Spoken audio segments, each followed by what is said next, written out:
जय हिंद दोस्तों। आज मैं बात करने वाला हूँ स्ट्रेटेजिक वीडियो के बारे में। तो अभी जैसे कि डेट शीट आ गई है बोर्ड एग्ज़ाम की, ठीक है। तो अब सिर्फ 2 महीने बचे हुए हैं, अप्रॉक्सीमेटली हमारे पास 2 महीने हैं और हमें पता होना चाहिए कि किस तरीके से इन 2 महीनों में हमें पढ़ाई करनी है, क्या स्ट्रेटजी रहने वाली है हमारी, किन किन सब्जेक्ट को कितना समय देना है, कैसे हमें 100% स्कोर हम किसी भी सब्जेक्ट में ला सकते हैं, या मान लीजिए अगर ठीक से तैयारी नहीं हुई है तो कैसे उसमें पासिंग मार्क्स या गुड स्कोर कर सकते हैं। तो ये वीडियो उनके लिए होने वाली है, ठीक है। तो इसमें ये टॉपर से लेके बैक बेंचर्स यानी सबके लिए ये वीडियोस है। इसमें सारी चीज़ें मैं डिस्कस करूँगा 1 बाय 1 करके, ठीक है। तो अगर हम बात कर लें इसके बारे में कि कैसे आपको पढ़ाई करनी है, तो देखिए 2 महीने हैं। इसमें क्या है, हमने लिखा हुआ है लास्ट 2 मंथ स्ट्रेटजी। ये हमारे सब्जेक्ट हैं, 5 सब्जेक्ट, और ये तरीका है कैसे इनकी पढ़ाई करनी है इनके लिए, ठीक है। तो अगर सबसे पहले बात कर लूँ मैथ्स के बारे में, तो सबसे ज़्यादा बच्चा क्या है, मैथ्स ही लगाता है, मैथ्स के लिए पीछे पड़ा रहता है। तो अगर पूरा साल मैथ्स को दिया हुआ है तो उसमें कैसे हम 100% स्कोर अचीव कर सकते हैं, तो उसका बेहतरीन तरीका मैं यहाँ पे बताने वाला हूँ, ठीक है। तो सबसे पहले क्या है कि आपको एनसीईआरटी सॉल्व करनी है। एनसीईआरटी सॉल्व करनी यानी एनसीईआरटी का एक एक क्वेश्चन आपको आना चाहिए। वो चाहे आप एक बार ही सॉल्व करके आ जाए और चाहे आपको 5 बार सॉल्व करके आ जाए, ठीक है। तो मान लीजिए आपने अब एनसीईआरटी, मान लीजिए जिसने 2-3 बार नहीं लगाई हुई, अब पूरा समय भी नहीं लगाने वाला, लेकिन जितना भी आपने लगाई हुई है तो उसके अकॉर्डिंग आपको आना चाहिए, ठीक है। अब एनसीईआरटी साथ में एग्जाम्पल्स के साथ में आपको लगानी है, ठीक है। जितना लगा लिया है उतना ठीक है, नहीं लगाया है हमारे साथ बने रहिए, हम सब यहाँ पे करवाएंगे आपको। एनसीईआरटी साथ में एग्जाम्पल्स। अब आपने एनसीईआरटी लगा ली, मान लीजिए बहुत सारे बच्चों की एनसीईआरटी कंप्लीट हो गई, अब वो क्या करें। अब क्या करना है, आपने चैप्टर वाइज रिवीजन करना है सैम्पल पेपर के साथ में। आप कोई भी एक सैम्पल पेपर उठा लीजिए, जैसे कि एग्जाम आइडिया का सैम्पल पेपर सबसे बेस्ट सैम्पल पेपर है। उसमें क्या है, चैप्टर वाइज से क्वेश्चंस आपको दिए हुए हैं। अब जैसे मान लीजिए आपने एनसीईआरटी से एक कोई चैप्टर ख़त्म किया और उसका आपने रिवीजन करना है, तो आप रिवीजन कर रहे हैं, साथ ही साथ उस चैप्टर को आप सैम्पल पेपर से भी लगाइए उसी दिन, ठीक है। 1 या 2 दिन में जितने भी दिन लगे उसको ख़त्म कीजिए चैप्टर वाइज सैम्पल पेपर से, ठीक है। और उसके साथ साथ में उसके PYQ प्रीवियस ईयर क्वेश्चन जरूर सॉल्व करिए। तो ये आपने करना है, ठीक है। फिर उसके बाद आपको 2 प्रैक्टिस सेट जो है ओसवाल का या अरिहंत का सबसे बेस्ट रहता है। तो 2 प्रैक्टिस सेट आपको पर वीक में सॉल्व करने हैं, यानी 1 हफ्ते में आपको 2 प्रैक्टिस सेट सॉल्व करने रहेंगे, ठीक है। यानी लगभग 3-3 के टाइम इंटरवल में आप उनको सेट कर लीजिए, 3 डेज़ के टाइम इंटरवल में सेट कर लीजिए और उसको सॉल्व करिए, ठीक है। यानी सबसे पहले क्या करना है, एनसीईआरटी ख़त्म करनी है एग्जाम्पल्स के साथ में। फिर चैप्टर वाइज से क्या करना है, आपने सैम्पल पेपर, एग्जाम आइडिया का बेस्ट रहेगा, सैम्पल पेपर से सॉल्व कर लिया। फिर उसके बाद क्या है, अब मान लीजिए 2-3 चैप्टर हो गए 1 हफ्ते में, फिर आप एक टेस्ट दीजिए जिसमें सारे क्वेश्चन हैं। अब देखिए उसमें कि आप कर पा रहे हैं, कितना कर पा रहे हैं, या उस चैप्टर से रिलेटेड जो आपने सॉल्व किए हैं उससे रिलेटेड जो क्वेश्चंस उस सेट पेपर में मिल रहे हैं वो आप कर पा रहे हैं कि नहीं कर पा रहे हैं। तो जैसे जैसे आप करेंगे, हो सकता है आपकी फर्स्ट वीक में आपको बहुत कम आपका मार्किंग दिखे, तो उससे घबराना नहीं, आपने करते रहना है बस। ये जब आप लास्ट वीक में ऐसा कंटिन्यू करते रहेंगे और जब आप लास्ट वीक में आप देखेंगे तो अपने आप को बहुत ही बेहतर पोजीशन पे पाएंगे, ठीक है। तो आपने ये चीज़ें करनी है, ठीक है। ये तो हो गया मैथ्स का। अब बात करते हैं साइंस का। तो साइंस का देखो, सारे बच्चे नोट्स तो बनाते हैं अपने पूरे साल में, क्या है, मैथ्स और साइंस को देते हैं, तो नोट्स तो कुछ ना कुछ बना ही गए, ठीक है। अभी जिन्होंने नहीं नोट्स बनाए उनके बारे में बात करूँगा। तो सबसे पहले क्या करना है, आपने जो नोट्स बनाए हुए हैं उनका एक तरफ से रिवीजन करना है, ठीक है। फिर रिवीजन के साथ मान लीजिए आपने एक चैप्टर रिवीजन किया नोट्स से, फिर उसी दिन क्या करना है, आपने उसी चैप्टर को सैम्पल पेपर से पढ़ना है, ठीक है। चैप्टर का रिवीजन जो है सैम्पल पेपर से करना है। और यहाँ पे भी क्या है, एग्जाम आइडिया सबसे बेस्ट रहता है। मान लीजिए आप एक चैप्टर उठा लीजिए फिजिक्स का, मान लीजिए आपने लाइट पढ़ा चैप्टर, उसका नोट्स का रिवीजन किया आपने, फिर उसके बाद चैप्टर वाइज से आपने उसको सैम्पल पेपर से रिवीजन कर लिया। एग्जाम आइडिया में क्या है, पूरा एक तरीके से सिस्टमेटिक वाइज से जो पूरी गाइड आती है उसको खरीदना है आपने, एग्जाम आइडिया की गाइड को, उसको सिस्टमेटिक वे से, उसमें very short answer, long answer, NCERT सारे एक जगह पे गिवन होते हैं, तो आपने सारे रीड करने हैं। 1 या 2 दिन में आपको ख़त्म करना है एक चैप्टर, ठीक है। सैम्पल पेपर से पढ़ लिया। अब इसको पढ़ लिया, अब क्या है, टेस्ट पेपर आप जरूर दीजिए।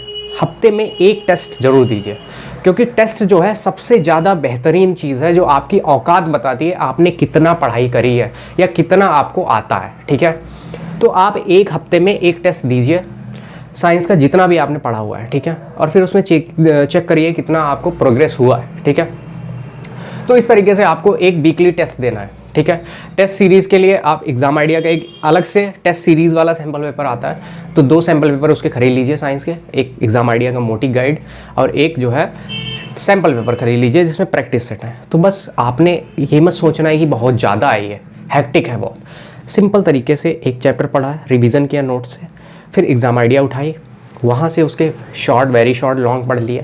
ठीक है, और फिर हफ्ते के एंड में मान लीजिए संडे को आप बैठ गए और एक टेस्ट पेपर उठा लिया और उसको सॉल्व कर डाला। फिर देखा हमने कितने सॉल्व किए हैं या जो चैप्टर पढ़े हैं उससे रिलेटेड हम क्वेश्चन सॉल्व कर पा रहे हैं कि नहीं, जहाँ पे कमी आ रही है उसको फिर से रिवीजन कर लीजिए। ठीक है, एक चीज़ मैं आपको और बता दूं कि रिवीजन जो है आपको मैक्सिमम टाइम करना रहेगा। कंटेंट भले ही आप कम रखिए, अपना बुक्स भले ही कम कर दीजिए, लेकिन रिवीजन को बार बार करिए, क्योंकि रिवीजन से ही आप क्या है सक्सेस पा सकते हैं, अपना मार्क्स जो है बहुत ज़्यादा स्कोर कर सकते हैं। बहुत बच्चों की शिकायतें ये आती हैं या बहुत बच्चे सोचते हैं कि सर हम पढ़ते हैं और फिर उसके बाद भूल जाते हैं। हमारे साथ भी ऐसा होता था कि पढ़ो और भूल जाओ, तो उसमें करना क्या है। अब देखिए क्यों हम पढ़ के भूल क्यों जाते हैं, क्योंकि हम क्या है एक बार पढ़ लेते हैं फिर उसको ऐसे ही छोड़ देते हैं। बहुत ज़्यादा होता है उसका 1 या 2 बार रिवीजन कर लेते हैं, बस छोड़ दिया। अब आप खुद सोचिए, अगर आपने 1-2 बार ही उसको देखा है तो कहाँ से आप याद रखेंगे। और ये सिर्फ आपके साथ नहीं हो रहा है, सबके साथ ये होता है। जो याद रख लेते हैं वो उनका बस डिफरेंस ये है कि वो रिवीजन ज़्यादा बार करते हैं। तो आपने भी क्या करना है, उसका रिवीजन करना है। कम से कम एक चीज़ को पढ़ा है तो 3 से 4 बार उसका रिवीजन करिए। ज़्यादा पढ़ने की कोशिश में मत रहिए कि बहुत ज़्यादा पढ़ लेंगे तो हम बहुत ज़्यादा कर लेंगे, नहीं, ज़्यादा पढ़ेंगे तो फिर भूल भी जाएंगे पिछला। कम पढ़िए बट उसका रिवीजन मैक्सिमम टाइम करिए, less content but maximum revision. तो अब अगर हम एसएसटी की बात करें, नेक्स्ट है हमारा एसएसटी। एसएसटी में इसमें सबसे ज़्यादा बच्चे घबराए रहते हैं। ठीक है, बहुत ज़्यादा घबराए रहते हैं कि कैसे करें, पूरा टाइम तो मैथ्स और साइंस को पढ़ने में निकाल दिया, अब एसएसटी कैसे करें, इतनी सारे सब्जेक्ट्स हैं उसमें, हिस्ट्री भी है, ज्योग्राफी भी है, पॉलिटिकल साइंस भी है, इकोनॉमिक्स भी है, 4-4, 5-5 सब्जेक्ट है, कैसे करें उसको। तो देखिए कुछ नहीं करना है, आपने घबराना नहीं है। ठीक है, सबसे पहले तो आपको घबराना नहीं है। क्या करिए, चैप्टर रीडिंग करिए। और चैप्टर रीडिंग, अब कह दो सर क्या है 2 महीने बचे हुए हैं, सारे चैप्टर कैसे रीड कर लें, तो चैप्टर रीडिंग करिए उसकी समरी की फॉर्म में। ठीक है, उसको समराइज फॉर्म में, कोई एक गाइड उठाइए, चाहे कोई सैम्पल पेपर उठा लीजिए। जैसे कि एग्जाम आइडिया एक सैम्पल पेपर इसलिए मुझे सबसे ज़्यादा बेहतरीन लगता है क्योंकि स्टार्टिंग में उसमें एक फ्लो चार्ट दिया होता है। फ्लो चार्ट में क्या होता है, पूरे चैप्टर को समराइज फॉर्म में डिस्कस किया होता है। तो अगर एग्जाम आइडिया का सैम्पल पेपर आप ले रहे हैं एसएसटी के लिए तो सबसे बेस्ट सैम्पल पेपर होगा वो। उसमें क्या करना है, सबसे पहले उठाना है उसको, उसमें चैप्टर का फ्लो चार्ट पढ़ना है। फ्लो चार्ट से आपको आइडिया हो जाएगा कि पूरा चैप्टर किस चीज़ के बारे में है। अब जब आइडिया हो जाएगा तो आप फिर डायरेक्ट क्वेश्चंस को समझ सकते हैं, इतना आपको कठिनाई नहीं होगी क्वेश्चन समझने में, क्योंकि आइडिया ऑलरेडी आपको लग चुका है फ्लो चार्ट पढ़ के। तो अब आप फ्लो चार्ट पढ़ने के बाद जाइए उसके क्वेश्चन आंसर्स पे। उसमें भी क्या है, very short then long answer सारे डिस्कस किए हुए हैं। साथ साथ में उसके एनसीईआरटीज़ के क्वेश्चंस भी दिए हुए हैं, साथ में उसमें पीवाईक्यूज़ प्रीवियस ईयर क्वेश्चंस भी दिए हुए हैं जो पुराने समय में आए हुए हैं, जिससे आपको आइडिया लगेगा किस टाइप के क्वेश्चन आते हैं, कैसे हमने उसको लिखना रहेगा। ठीक है, तो एसएसटी में इस तरीके से आपने करना है। सबसे पहले उसका फ्लो चार्ट पढ़ लीजिए, देन क्या है उसके क्वेश्चन आंसर्स खाली रीड कर लीजिए, आप कुछ नहीं करना है और बस उसका रिवीजन कर लेना है 3 से 4 बार। बस हर एक चैप्टर जो पढ़िए उसका 3 से 4 बार रिवीजन कर लीजिए, बस बात खत्म। और कुछ नहीं करना है एसएसटी में, बस लिखने की कला आनी चाहिए। एसएसटी में क्या है, सारे ही बच्चे अपने ही लैंग्वेज में लिखते हैं। ठीक है, और नंबर भी आपको अच्छे मिलेंगे। ठीक है, तो आपने बस क्या करना है, पढ़ लेना है, समझ लेना है और वहाँ अपनी लैंग्वेज में लिख देना है जाके। ज़रूरी नहीं कि किताबी लैंग्वेज ही लिखनी है, ऐसा ज़रूरी नहीं है। मार्क्स आपको फुल मिलेंगे, आपको समझ के जो कंटेंट है उसी कंटेंट में आपको अपनी लैंग्वेज में वहाँ पे लिख देना है जाके बस।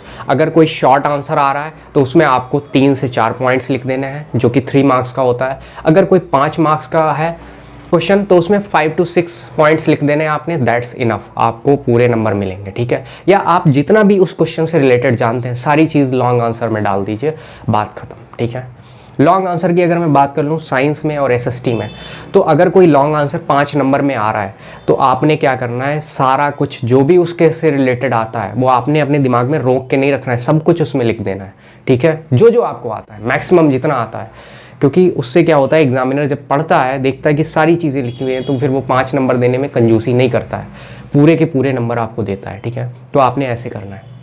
फिर बात आती है हिंदी और इंग्लिश की। इसमें क्या करना है, इसके लिए सबसे बेस्ट स्ट्रेटजी है, एक गोल्डन की बुक आती है, गाइड आती है, अगर आपके पास है तो ठीक है, अगर नहीं है तो आप कहीं से अरेंज करके फ़ोटो कॉपी वगैरह करवा लीजिए। तो उसकी क्या है, समरी पढ़ लीजिए। हिंदी इंग्लिश में दोनों में क्या होता है, समरी पढ़ लीजिए आप चैप्टर्स की, उसमें समरी गिवन होती है और सबसे बेस्ट बुक होती है।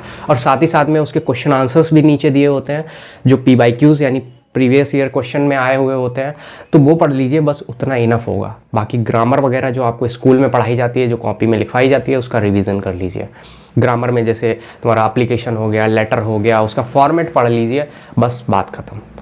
उसको आपने 1-2 बार प्रैक्टिस कर लेना है घर पे बैठ के, किसी भी टाइम पे 2-3 बार आप एक लेटर की, एप्लीकेशन की, पत्र की, निबंध की, जो भी आता है उसकी प्रैक्टिस 1-2 बार कर लेनी है, आपका काम हो जाएगा, ठीक है। क्योंकि हिंदी इंग्लिश जो है बच्चे कर लेते हैं, बस आपने एक बार पढ़ना रहेगा। तो गोल्डन की गाइड उसके लिए सबसे बेस्ट रहेगी, ठीक है। अब देखिए, जैसे मैंने बोला कि गोल्डन की बुक इसलिए और भी मैंने सजेस्ट करी हुई है, जैसे बहुत सारे बच्चे क्या होते हैं कि जैसे हिंदी की बात ले लीजिए, तो हिंदी में क्या है, चैप्टर वाइज रीडिंग तो कर लेते हैं, जैसे कृतिका हो गया वहाँ से पढ़ लिया, क्षितिज हो गई वहाँ से पढ़ लिया, ठीक है। बट जो कविता की तरह होते हैं, ठीक है, जो कविता की फॉर्म में लिखे होते हैं, तो वो बुक से नहीं समझ में आते हैं, ठीक। अब जैसे कविता में लिखा हुआ है तो उसमें नहीं समझ में आएगा, उसमें कैसे आंसर लिख पाओगे। तो गोल्डन की बुक में, गोल्डन की गाइड में क्या है, उस कविता को वो अपने व्याख्या में अच्छे से समझाते हैं। तो उसमें समझाते हैं तो पूरी कविता जो है आसानी से समझ में आ जाती है, ठीक है। जिससे आप कोई भी उससे रिलेटेड क्वेश्चन अगर बनता है तो आसानी से लिख सकते हैं, भले ही आप क्वेश्चन आंसर ना भी पढ़े हो तब भी, खाली एक बार उसकी व्याख्या पढ़ लीजिए बुक से, बस उसके लिए दैट्स इनफ फॉर यू, ठीक है। तो ये जो है आपके लिए एक पूरा टाइम टेबल था। आई होप कि आपको पसंद आया होगा। अगर इस हिसाब से आप काम करेंगे अगले आने वाले 2 महीनों में, तो आपको बेस्ट रिजल्ट्स मिलने वाले हैं। आप जो अभी स्थिति में है, अभी पोजीशन में है, ज़रूर आप जब 2 महीने ख़त्म होंगे, आप जब एग्ज़ाम लिखने जाएंगे तो आप बेहतर महसूस करेंगे, आप कॉन्फिडेंट महसूस करेंगे। आई अश्योर यू कि आप अगर ये फॉलो करेंगे तो आपको गुड रिजल्ट्स मिलने ही वाले हैं, ठीक है। तो इस तरीके से आपने काम करना है, ठीक है। साथ में अब एक और टाइम टेबल हो जाए, किस तरीके से पढ़ें, कितना सब्जेक्ट को कितना समय दें, ये भी मैं डिस्कस कर लेता हूँ। जैसे मान लीजिए जो साइंस है और जो एसएसटी है, ठीक है, इनको जो है आप मॉर्निंग टाइम पे रिवीजन के लिए रखिए। इनका रिवीजन जो है मॉर्निंग टाइम पे करिए, क्योंकि मॉर्निंग टाइम पे क्या है, एकदम माइंड फ्रेश होता है। तो ऐसी चीज़ें आपको करनी है जो एकदम रीडिंग वाइज हैं, ठीक है। तो मैथ, जो साइंस और सोशल स्टडी है, वो आपने मॉर्निंग टाइम पे 4 घंटे निकाल के रख लेनी है। मान लीजिए आप सुबह 5 बजे या 6 बजे भी उठ जा रहे हैं, तो 6 से 10 का टाइम रख लीजिए। 10 बजे तक जब तक आप देखेंगे कि सुबह हुई है सही तरीके से सर्दियों में, तब तक आप अपना साइंस और एसएसटी ख़त्म कर चुके होंगे उतनी देर में, ठीक है।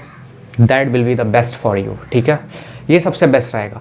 दोपहर में आप मैथ्स रखिए, क्योंकि दोपहर में क्या होता है, नींद आती है, ज़्यादातर खाना खाने के बाद नींद आती है। तो अगर आप एसएसटी और साइंस जैसे सब्जेक्ट रखेंगे तो पक्का आप सो जाएंगे पढ़ते पढ़ते, या अगर आप ज़बरदस्ती पढ़ते भी रहें ना, तो आप उनको अच्छे से रीगेन नहीं कर पाएंगे माइंड में। तो उसके लिए सबसे बढ़िया है मैथ्स, क्योंकि मैथ्स में बोरियत नहीं आती है लगाने में। तो आप उसको लगाएंगे तो आपको इंटरेस्ट आएगा, तो नींद भी चली जाएगी। तो मैथ्स का टाइम सबसे बढ़िया है दोपहर में। आप 3 से 4 घंटे निकाल लीजिए, छत पे आराम से धूप में बैठ जाइए और वहाँ पे सॉल्व करिए उसको, सबसे बेहतरीन तरीका है, ठीक है। और शाम को अपना 2 से 3 घंटे निकाल लीजिए हिंदी और इंग्लिश के लिए, उसमें हिंदी इंग्लिश कवर कर लीजिए। तो 5 के 5 सब्जेक्ट आप जो है एक ही दिन में कवर कर सकते हैं आसानी से। बस आपको क्या है, लगभग 8 से 8 घंटे देने हैं दिन में। अब देखिए 2 महीने का समय है, तो 8 घंटे आपको देने ही पड़ेंगे मिनिमम, ठीक है। तो अगर आप अच्छा स्कोर करना चाहते हैं तो 8 घंटे दे दीजिए। 2 ही महीने की बात है, पूरे साल नहीं देना है। 2 महीने के बाद फिर आराम से एग्ज़ाम हो जाए तो मज़े करना फिर। तो आपने इस तरीके से सिस्टमेटिक वे से पढ़ाई करनी है, ठीक है। अब अगर मैं बात कर लूँ उन बच्चों की जो चाहते हैं कि मैं पास हो जाऊं, या जिन्होंने अभी तक कुछ ज़्यादा नहीं पढ़ा हुआ है, या जो सोचते हैं कि 70 to 80% मैं अपना स्कोर कर लूँ, रिज़ल्ट बना लूँ 75% या 80% या 85%, तो उनके लिए भी मैं अलग से स्ट्रेटजी लेके आया हूँ। तो उनके लिए ये बहुत ज़्यादा इम्पॉर्टेंट चीज़ बताने वाला हूँ मैं यहाँ पे। अगर उन ऐसे बच्चों को विशेष ध्यान रखना है कि जैसे अगर वो मैथ्स का कर रहे हैं तो मैथ्स में उनको एनसीईआरटी और एनसीईआरटी के एग्जाम्पल्स सॉल्व करने ले रहेंगे। अभी तो 2 महीने का समय है, उसमें आप क्या है एनसीईआरटी और उनके एग्जाम्पल्स को कवर कर सकते हैं। ठीक है, पहली बात तो ये हो गई। ठीक, तो आपने अपने आप से क्या करना है, एनसीईआरटी और उसके एग्जाम्पल्स को सॉल्व कर लेना है अच्छी तरीके से। ठीक है, दूसरी बात क्या है, इंपॉर्टेंट क्वेश्चंस विथ मी। अब मैं क्या है आपके लिए रेगुलरली क्या है वीडियोस लाता रहूँगा इंपॉर्टेंट क्वेश्चंस के ऊपर, ऐसे क्वेश्चंस जो डायरेक्टली आपको एग्जाम में देखने को मिलेंगे। ठीक है, तो ऐसे इंपॉर्टेंट क्वेश्चंस मैं यहाँ पे लाता रहूँगा यूट्यूब पे और आपको पढ़ाता रहूँगा साथ ही साथ। तो आपको साथ में मेरे बने रहना है, वीडियोस को रेगुलरली वॉच करना है, नोट्स बनाने हैं और उनको प्रैक्टिस करनी है। बेसिकली नोट्स बोले तो प्रैक्टिस करनी है आपको, क्योंकि अब जितना ज़्यादा प्रैक्टिस करेंगे उतना ही ज़्यादा हेल्पफुल रहेगा। ठीक है, तो आपने खुद से एनसीईआरटी और एग्जाम्पल सॉल्व कर लें, साथ में मेरे साथ इंपॉर्टेंट क्वेश्चन की प्रैक्टिस करनी है। बस इतना आप कर लेंगे, आप बड़े अच्छी तरीके से पास भी होंगे और मार्किंग बहुत अच्छी आने वाली है आपकी।